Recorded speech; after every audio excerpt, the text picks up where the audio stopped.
Uma questão que é muitas vezes colocada em pauta é a responsabilidade ou não do presidente Jair Bolsonaro em relação aos crimes ambientais que estão acontecendo neste exato momento na região da Amazônia. A questão é, será que nós podemos culpá-lo? De fato, nós podemos comparar as perdas amazônicas em relação aos 8 meses de governo dele com os com uma década e meia de governos petistas. Nós podemos ver que nenhum governo brasileiro deu muito interesse para a questão amazônica ou para a questão ambiental. Só que existe uma pequena diferença aqui, sem querer defender nenhum governo petista. É muito diferente você se propor ser parte de uma ideologia que naturalmente defende o ambientalismo e tentar criar mecanismos para proteger a nossa fauna e flora e discursar sobre isso internacionalmente. É muito diferente isso do que você ser eleito demonstrando que não se importa com essas questões. Foi exatamente isso que o Bolsonaro fez. O Bolsonaro, ele já é culpado. Ele já é culpado mesmo sem derrubar uma árvore. Mesmo sem mandar derrubar uma árvore.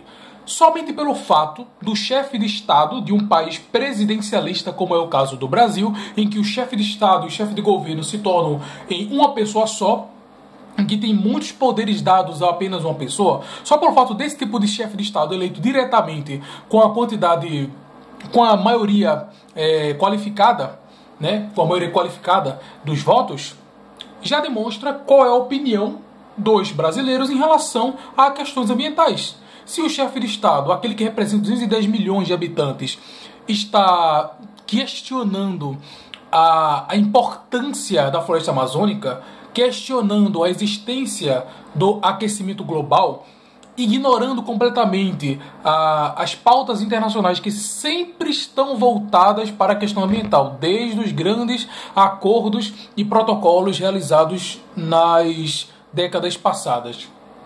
Isso já mostra muito. Não é uma questão de dizer que a Amazônia é o pulmão do mundo. Isso não é verdade, mas também não diminui nem um pouco a importância da Amazônia. Estamos falando de uma das maiores faunas e floras mais diversas da história da humanidade.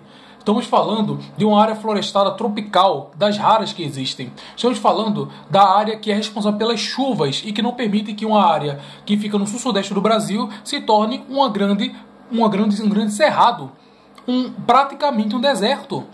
Estamos falando no lar de milhares de pessoas, não só os indígenas, que parece que muita gente não se importa, como também de várias pessoas, comunidades ribeirinhas que moram naquelas proximidades. Além disso, é uma reserva gigantesca de água doce. Você acha que aquela reserva toda de água doce vai ser purificada sem árvore nenhuma?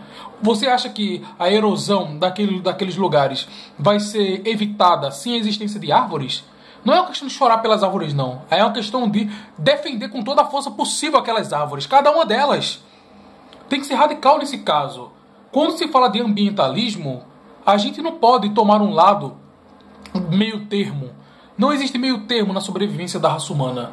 É uma bandeira que todo mundo tem que lutar sempre. Não importa se você vai proteger a Amazônica da maneira capitalista ou da maneira socialista, comunista, anarquista, não importa. Tem que ser defendido de alguma forma. Óbvio que eu tenho as minhas próprias opiniões sobre essa questão. Mas algo tem que ser feito.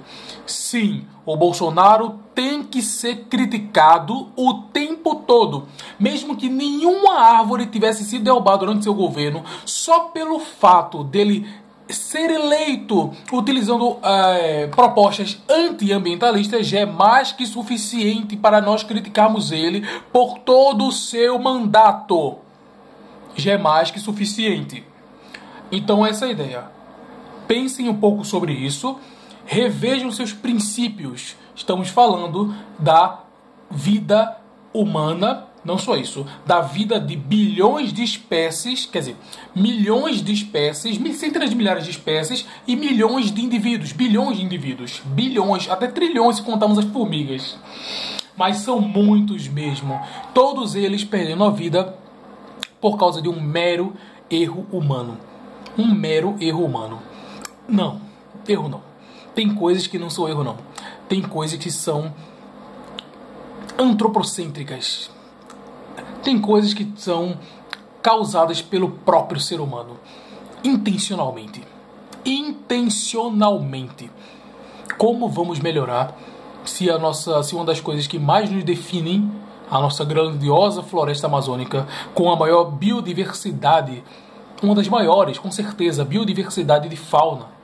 Já acabamos com a nossa Mata Atlântica, que tinha a maior biodiversidade de flora.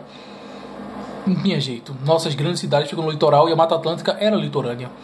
Mas a floresta amazônica, evoluímos. Tem um argumento dizendo que nós precisamos dessa área improdutiva do Brasil para poder crescermos, já que todos os países destruíram todas as suas florestas. O erro dos outros não justifica o nosso erro. Não justifica de maneira nenhuma. Temos sim que nos desenvolver. Temos sim que melhorar nossas forças produtivas. Mas não desse jeito. Não desse jeito. Até mais.